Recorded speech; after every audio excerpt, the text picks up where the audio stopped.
My name is Helen Anderson. I live in Alexandria, Virginia. I'm a victim of electronic harassment. I want to tell you how I was selected as a targeted individual.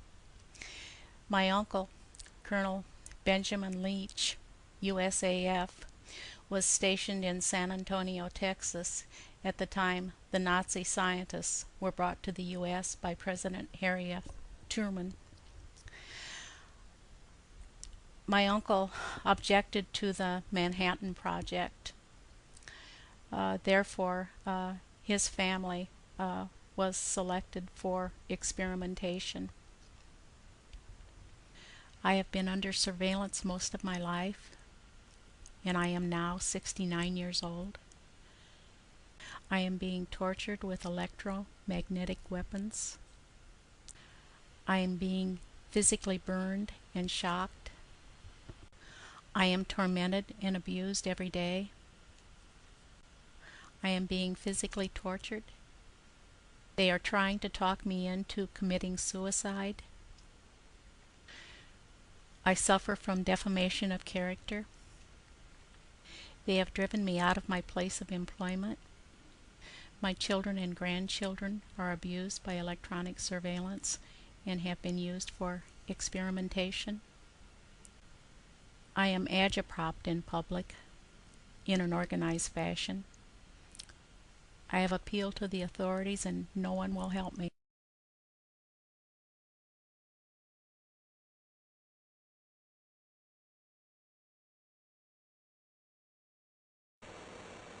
Hello, my name is John Mecca. And I'm Deborah Lamb. What you're about to hear is true.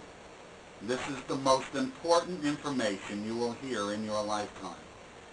It's about the most dangerous situation ever to occur in our nation, and in fact the world. Please, pay attention to this information. Your lives may depend upon your taking action. We are researchers investigating the U.S. government activities of covert, silent radio frequency electronic attacks being carried out in public against people in their homes across the USA. For those of you who don't know about such things, we will attempt to bring you up to speed regarding this new atrocity. 7 years of research has uncovered scientific evidence that proves Americans are being experimented on today in what can be qualified as termination activities, as a worst-case definition, and at best as a life-threatening activity. It repeatedly shows electrical current in the citizens tested at just under levels that cause death from heart attack. The levels were compared to safety level tables appearing on websites of the Center for Disease Control, that's the CDC, and NIOSH, being OSHA's parent agency. Ladies and gentlemen, people are being murdered in their own homes, right under your very noses covertly.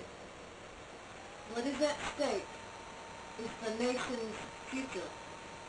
If these activities of a government wilding on its people is not opposed, the very fabric of freedom of any sort is only a sham, and freedom is lost.